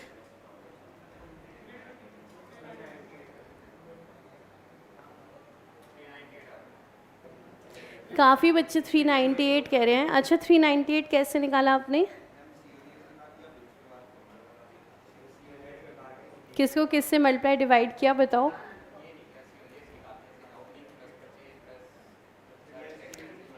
COGS कैसे निकालोगे? गुड्स लॉस्ट बाय फायर कहाँ पता है? COGS निकालते समय गुड्स लॉस्ट बाय फायर को माइनस करना होगा आपको। COGS तो निकल ही नहीं सकता, पॉसिबल ही नहीं है। तो फिर से देखो सेल्स कितना, तो अब तक ट्राई तो सबने कर लिया। कितने बच्चे कह रहे हैं 378? ओके, 338, 398, तो मेजॉरिटी अभी कुछ नहीं कह रही। चलो चेक करें सेल्स कितना होगा। देखो ग्रॉस प्रॉफिट हमारे पास है 60,000। ग्रॉस प्रॉफिट हमने कैसे निकाला होगा? हमने किया होगा सेल्स मल्टीप्लाइड बाय मार्जिन, ऐसे आया होगा हमारे पास जीपी। सपोज़ क्वेश्चन बोलता है सेल्स 10 लाख हैं, जीपी मार्जिन 20% है, तो हम कैसे निकालते हैं? 10 लाख इंटू में 20%, सेल्स इंटू में मार्जिन। सेल्स हमें निकालनी है, मार्जिन देखते हैं कितने का सामान बोलो कितने में बेचा है? 100 रुपये का सामान 150 में बेचा है, या 125 का 150 में बेचा है? 125 का 150 में बेचा है। यहाँ पे बस यही ध्यान रखना है, सावधान रहें, सतर्क रहें। 100 का 150 में नहीं है, 125 का हमने 150 में बेचा है, तो हम कमा रहे हैं 25 रुपये का प्रॉफिट, 25 रुपये का मार्जिन। अपॉन में क्या लिखेंगे? 150, क्योंकि हम निकाल रहे हैं सेल्स पर। तो सेल्स इंटू में 25/150 इज़ इक्वल्स टू 60,000। तो इसका मतलब सेल्स इज़ इक्वल्स टू 3,60,000। ये CA नहीं, आसान अर्ज किया है, ये CA नहीं आसान। बस इतना समझ लीजिए, हरी मिर्च की कुल्फ़ी है और चूस के खानी है, समझ गए? तो ध्यान ध्यान से करना है। कुल्फ़ी का मज़ा लेना है, लेकिन कुल्फ़ी कैसी चल रही है? हरी मिर्च की कुल्फ़ी है।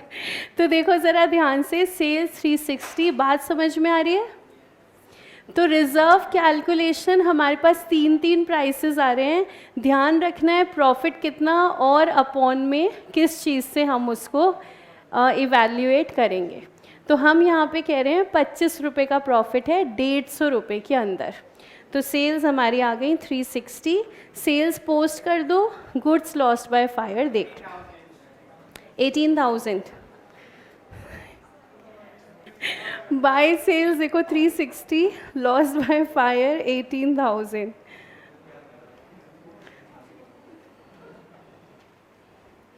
अच्छा कोई एक्सपेंस तो हमारा उधर चला गया। Gross profit 60,000, loss by fire 18, net profit देख लो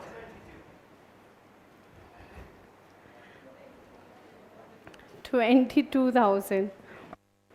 देखो यहाँ तक तो क्लियर है, कुछ मुश्किल नहीं है। अब देखो ये जो स्टॉक रिजर्व अकाउंट है ना, ये तो समझ गए रिजर्व, स्टॉक रिजर्व अकाउंट है, दो रिजर्व दिखाएगा, ओपनिंग स्टॉक रिजर्व और क्लोजिंग स्टॉक रिजर्व। और अभी हमने देखा था कि ये रिजर्व तो हम हेड ऑफिस के P&L में दिखाते हैं, लेकिन अगर ब्रांच की बुक्स में, मतलब ब्रांच के लिए हमसे बोल रहे हैं स्टॉक रिजर्व अकाउंट, तो देखो ये तो एक छोटा सा खेल है। ये खेल कैसे चल रहा है? ओपनिंग स्टॉक का रिजर्व क्रेडिट साइड पर आएगा, तो हमने यहाँ पे लिखा by opening stock reserve. Calculate करना ज़रा ध्यान से,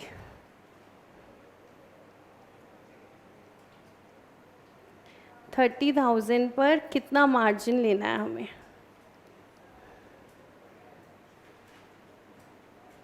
रिज़र्व का मतलब होता है कॉस्ट और होल सेल का डिफरेंस।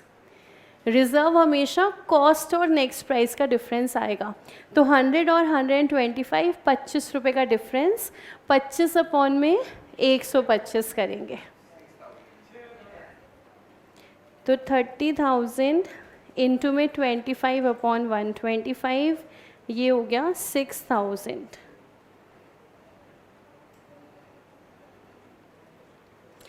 फिर क्लोजिंग स्टॉक का रिजर्व,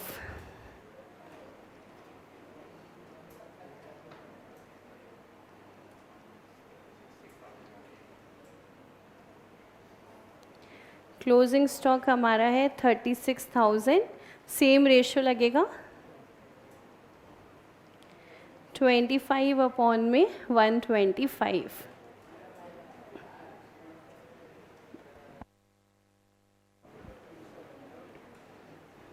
कितना आ रहा है? 7,200।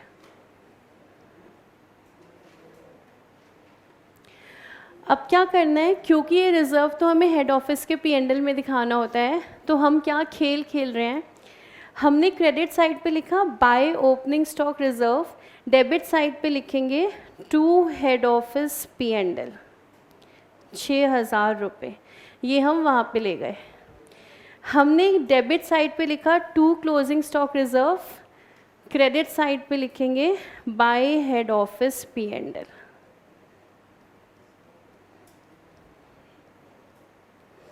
अल्टीमेटली इसको हेड ऑफिस के P&L में लेके जाना है, बस ऐसे। अगर स्टॉक रिजर्व अकाउंट बनाना पड़ा तो ऐसे बनेगा। तो दोनों रिजर्व निकाले और उसको ले गए हम हेड ऑफिस के P&L के अंदर। अब जब हम हेड ऑफिस P&L में जाएंगे, by stock reserve account 6,000, to stock reserve account 7,200, और ये प्यारा सा क्वेश्चन हमारा ख़त्म हो गया।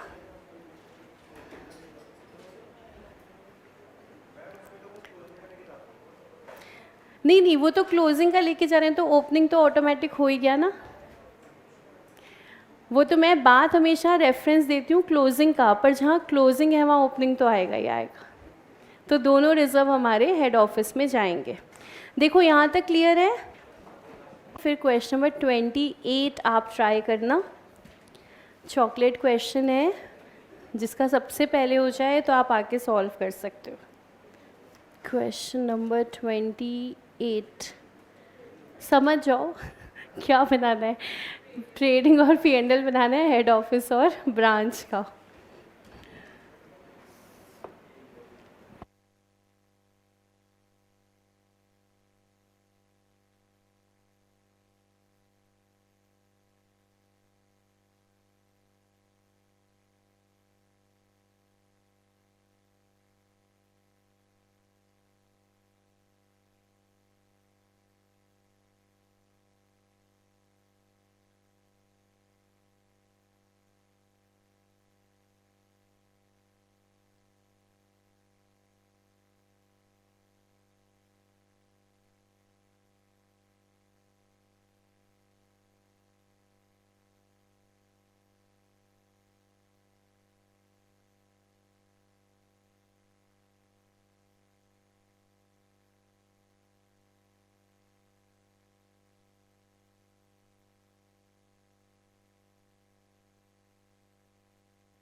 डन, कर भी लिया। आ जाओ।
हाँ जी, देखिए प्रॉफिट करेक्ट है क्या?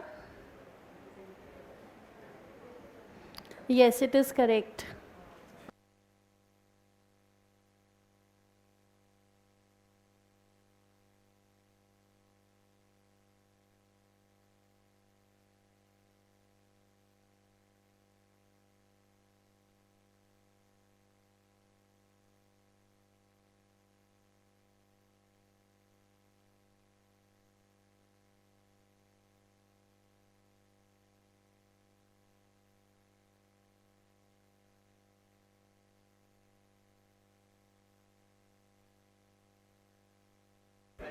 क्लोजिंग स्टॉक गलत है, बैलेंसिंग फिगर।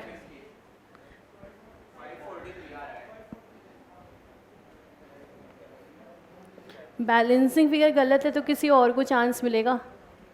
पक्का गलत है? कौन आएगा फिर ठीक करने? आ जाओ। तो एक मिनट इनको ज़रा तसल्ली कर लेने दो कि गलत है, गलत हो गई है बैलेंसिंग फिगर। चलो अच्छी बात है, अभी हो गई। अब आगे से कैलकुलेशन पे ज़्यादा ध्यान रहेगा।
हाँ जी, स्टॉक रिजर्व करेक्ट है।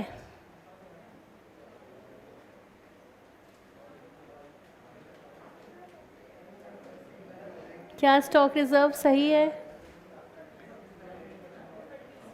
गलत है स्टॉक रिजर्व। कौन ठीक करेगा? आ जाओ।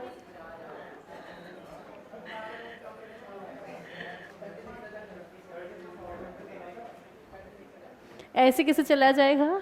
जो रजिस्टर में किया है वही लिखेगा ना। ये जो चॉकलेट फिक्सिंग कर रहे हो तुम लोग सही नहीं है।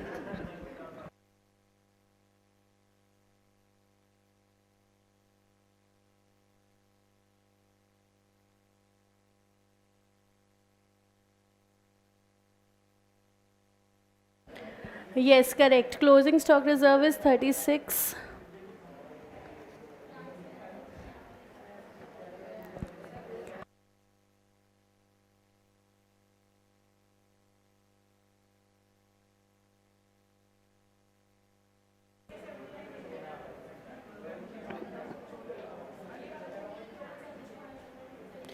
अकाउंट कंप्लीट है। अब वर्किंग नोट बनेंगे 2, जीपी कैलकुलेशन और स्टॉक रिजर्व।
हाँ जी, एब्सोल्युटली करेक्ट, वेरी गुड। एक चॉकलेट आपकी। ऐसे कैसे दे दे? जिसका लास्ट क्वेश्चन सही होगा चॉकलेट उसी की है।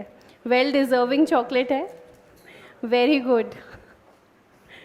देखिए भाई प्लीज़ क्वेश्चन नंबर 28 बताइए, क्लियर है? कहीं कोई डाउट? क्लियर है एकदम? नेट प्रॉफिट भी और रिजर्व भी, ठीक है। तो थोड़ा सा आगे बढ़ते हैं, अगली हेडिंग बनाएंगे ज़रा। क्लियर है ना क्वेश्चन? कोई डाउट नहीं। नेक्स्ट हेडिंग बनाएंगे books of foreign branch.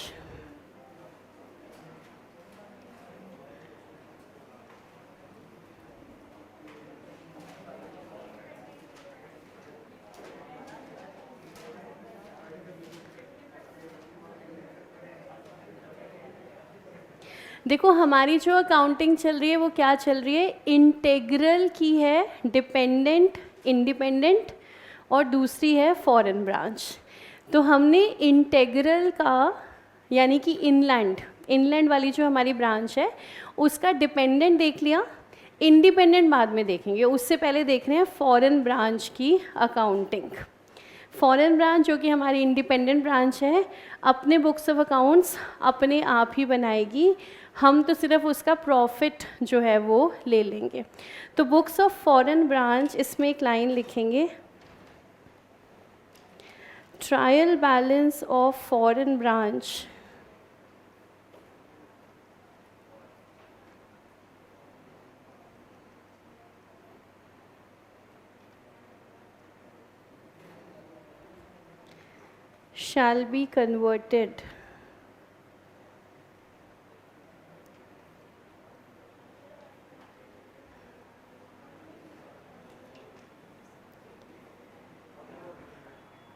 shall be converted into domestic currency। Next line से है, trial balance of foreign branch shall be converted into domestic currency. देखो फॉरेन ब्रांच की जो इंडिपेंडेंस है बुक्स ऑफ अकाउंट्स बनाने में, वो ये है कि वो लोग हमें ट्रायल बैलेंस बना के दे देंगे, आगे का काम जो है हेड ऑफिस अपनी बुक्स में कर लेगा। ट्रायल बैलेंस जो फॉरेन ब्रांच बना के देगी वो फॉरेन करेंसी में होगा, उसको हम पहले कन्वर्ट कर लेंगे और उसके बाद फाइनल अकाउंट्स जो हैं ब्रांच के हम बना लेंगे। तो जो इंडिपेंडेंस है फॉरेन ब्रांच की, वो अपनी अकाउंटिंग करेंगे, जर्नल बनाएंगे, लेजर बनाएंगे, ट्रायल बैलेंस बना देंगे, उस ट्रायल बैलेंस को हेड ऑफिस ले लेगा, कन्वर्ट कर लेगा इंडियन करेंसी में और उसके बाद बना लेगा final accounts, trading and profit and loss account. तो वैसे तो फॉरेन ब्रांच लंबी अकाउंटिंग है, आज हम सिर्फ इतना सा छोटा सा पोर्शन सीख रहे हैं, कन्वर्जन कैसे करना है। फॉरेन करेंसी में ट्रायल बैलेंस आया हुआ है, इसको कन्वर्ट करना है इंडियन करेंसी में।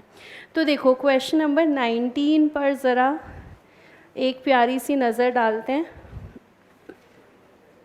देखिएगा please. Question number 19, ABC Limited has head office at Delhi and branch at New York. New York branch is an integral foreign operation. इस लाइन का कोई मतलब है या नहीं, सिग्निफिकेंस है या नहीं, वो हम नेक्स्ट क्लास में सीखेंगे। अगर लिखा हो इंटीग्रल तो उससे क्या फ़र्क पड़ता है, फ़िलहाल इसको हम इग्नोर करते हैं। New York branch is an integral foreign operation of ABC limited. It furnishes you with its trial balance as on 31st March and the additional information is given thereafter.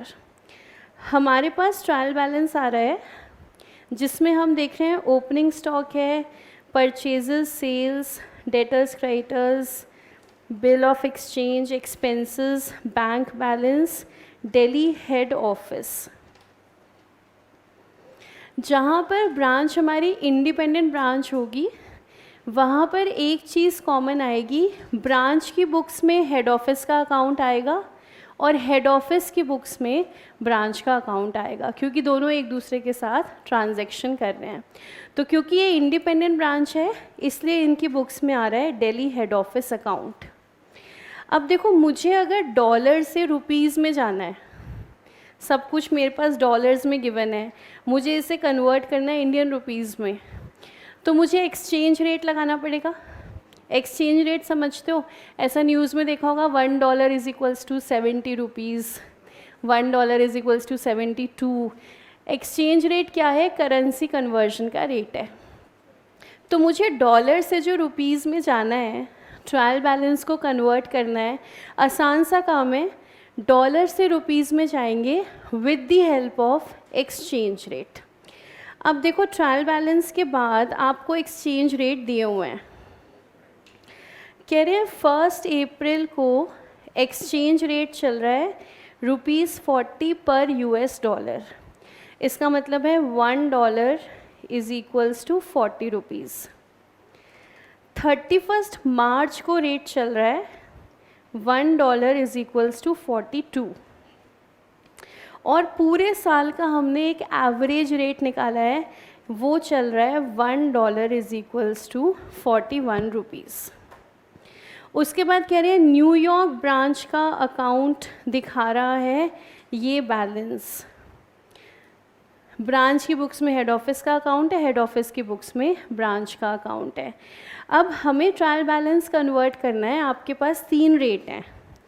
इसको मैं बोल रही हूँ ओपनिंग रेट, जो 1 अप्रैल का है। 31 मार्च वाले को मैं बोल रही हूँ क्लोजिंग रेट, और हमारे पास है एवरेज रेट। अब देखो जो हमारा स्टडी मॉड्यूल है उसमें ना हमारे पास लिस्ट है किस चीज़ को कन्वर्ट करना है किस रेट पर, ओपनिंग पे, क्लोजिंग पे या एवरेज पर। मैं आपको लिस्ट नहीं बता रही, आप एक बार अपने हिसाब से सोचना कौन सी चीज़ को किस रेट पे कन्वर्ट करना चाहिए। अगर हमारे पास 3 ऑप्शन है, एक बार आप लिख लो सारे हर अमाउंट के साथ, आपके हिसाब से किस रेट पर कन्वर्जन होना चाहिए, ओपनिंग पे, क्लोजिंग पे या एवरेज पर।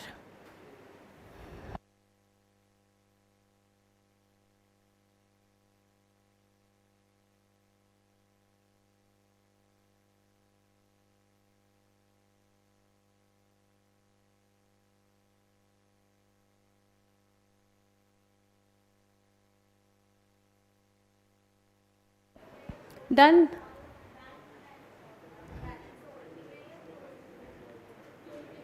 क्लोजिंग होगा ना, ट्रायल बैलेंस के अंदर है। बताओ ओपनिंग स्टॉक क्या कहते हो? ओपनिंग रेट पे बिल्कुल सही है। परचेजेस और सेल्स एवरेज रेट पे, वेरी गुड। डेटर्स और क्रेडिटर्स, डेटर्स और क्रेडिटर्स बैलेंस शीट में जाएगा ना, ये क्लोजिंग बैलेंस होगा तो कौन से रेट पर होना चाहिए? क्लोजिंग रेट पर। Bills of exchange closing rate पर, एक्सपेंसेस एवरेज रेट पर, बैंक बैलेंस क्लोजिंग रेट पर, दिल्ली हेड ऑफिस किसी रेट पे नहीं, ये दे रखा है एक्चुअल अमाउंट। यहाँ पर डॉलर्स आ रहे हैं, यहाँ पर रुपीज़ आ रहे हैं। तो मैं वो लिस्ट आपको लास्ट में लिखवाऊंगी, उससे पहले हम देखेंगे लॉजिकली भी हमारे हिसाब से हमें समझ में आता है किस रेट पर कन्वर्ट करना चाहिए। तो अब हम बनाते हैं ट्रायल बैलेंस को, हम करते हैं कन्वर्ट। तो क्वेश्चन नंबर 19 कर रहे हैं हम, conversion of New York branch trial balance.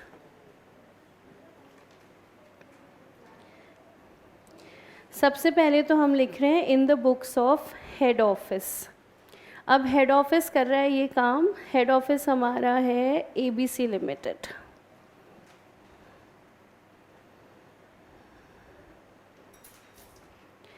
Conversion of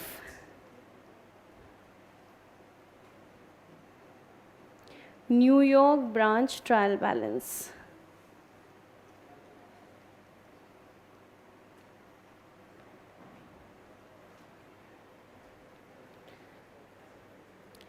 as on 31st March.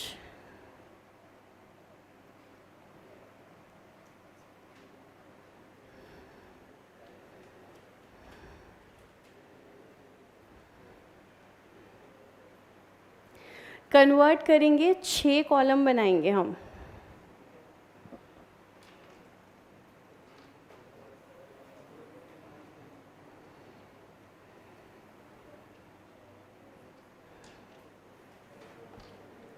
सबसे पहले हमारे पास रहेगा पर्टिकुलर्स या फिर नेम ऑफ अकाउंट, जो ट्रायल बैलेंस में रहता है।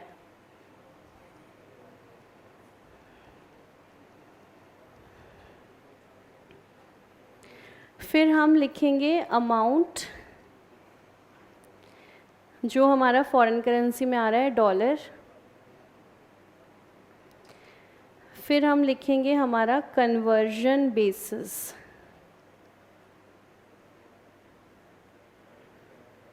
कन्वर्जन बेसिस यानी कि ओपनिंग है, क्लोजिंग है या एवरेज है। फिर हमारा आएगा कन्वर्जन रेट।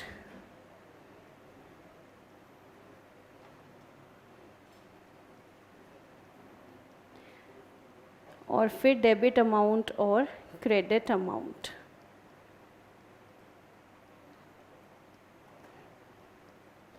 सॉरी, बैलेंस रहेगा, debit balance and credit balance.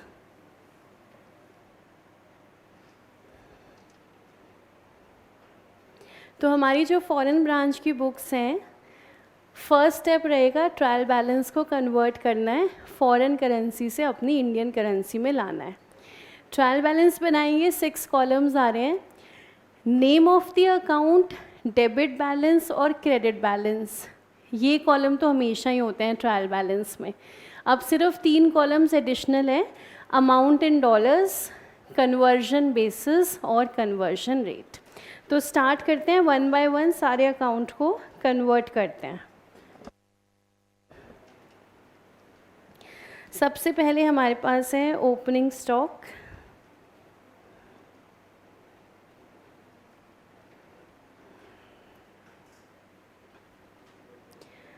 Amount हमारे पास आ रहा है 150।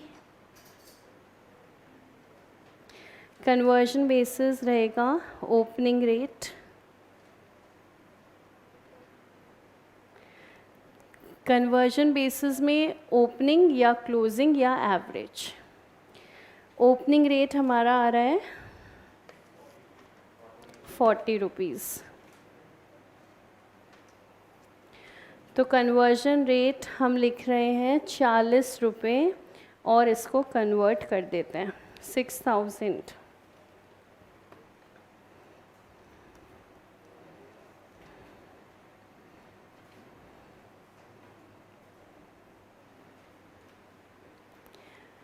फिर ऐसे ही धीरे धीरे 1 बाय 1 सारा कन्वर्जन कर देते हैं। फिर हमने लिया परचेजेस और फिर मैं नेक्स्ट लाइन में लिख रही हूँ सेल्स।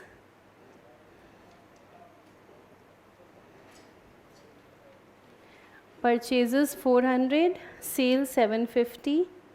कन्वर्जन बेसिस रहेगा एवरेज रेट जो कि है 41।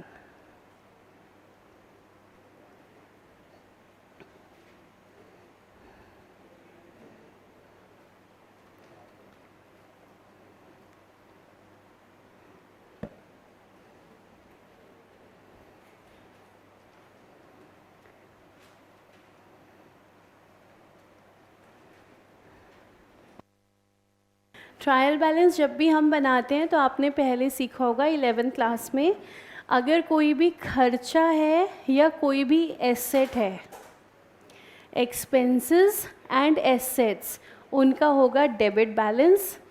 इनकम का, लाइबिलिटीज़ का, कैपिटल का, उसका होगा हमेशा क्रेडिट बैलेंस। तो इसलिए purchases debit balance, sales credit balance. फिर हमारे पास हैं debtors and creditors.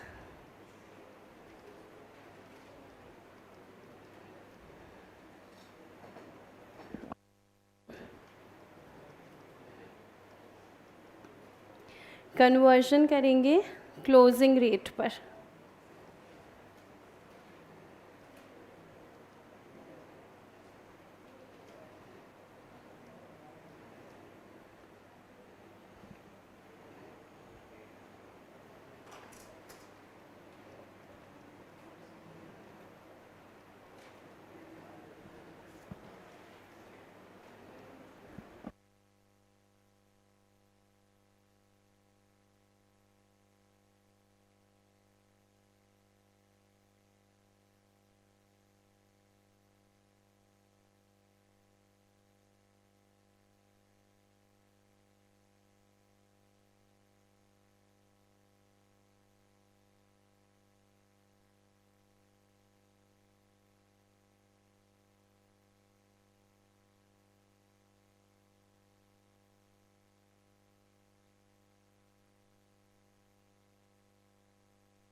Head office का जब अकाउंट लिखोगे तो कन्वर्जन बेसिस में हम लिखते हैं एक्चुअल।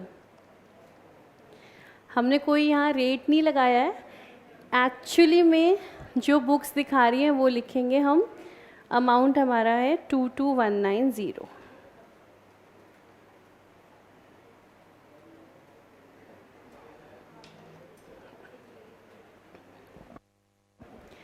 ट्रायल बैलेंस कन्वर्ट करने के बाद फिर चेक कर लेंगे क्या वो टैली हो रहा है या नहीं। देखिएगा, ट्रायल बैलेंस बना के चेक कर लीजिए क्या टैली हो रहा है। टैली हो रहा है, कितना आ रहा है टोटल? 64,280।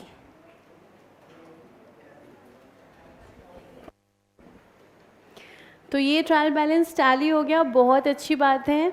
अगर बाय चांस टैली नहीं होता, क्या यहाँ पे चांसेस हैं टैली ना होने के? हैं वो, बल्कि ज़्यादातर चांसेस यही हैं कि ये टैली नहीं होगा, क्योंकि टैली तो डॉलर में हुआ है ट्रायल बैलेंस और हम इसको कन्वर्ट कर रहे हैं। तो अगर by chance trial balance tally नहीं होता तो हम उस डिफरेंस को डाल देंगे, इसे बोलते हैं रट्टा लगाना।